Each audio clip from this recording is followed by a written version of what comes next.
আজকে বানাচ্ছি handmade chocolate. তো বাজার থেকে কিনে এনেছিলাম মডের ডার্ক কম্পাউন্ড আর মিল্ক কম্পাউন্ড।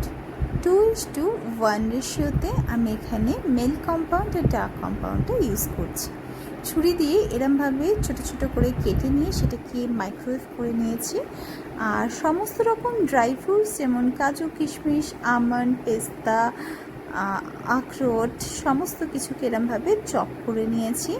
আর এই যে আমার এখানে মেল্টেড চকলেট রেডি, আর তার উপর থেকে ড্রাই ফ্রুটস ছড়িয়ে সেটাকে ভালো করে মিক্স করে নিয়েছি। আর এইখানে মোল্ডে ভরে দিচ্ছি। এবার এই মোল্ডগুলোকে ফ্রিজে 3 থেকে 4 ঘন্টা রাখলেই তৈরি হয়ে যাবে একদম সুন্দর হ্যান্ডমেড চকলেট। খেতে বেশ সুন্দর হয়েছিল। আর এটাকে স্টোর করার জন্য একটি এয়ারটাইট কন্টেনার ইউজ করেছি, আর এতে ভরে রেফ্রিজারেট করে রেখে দিয়েছি যাতে 3 থেকে 4 মাস খাওয়া যায়।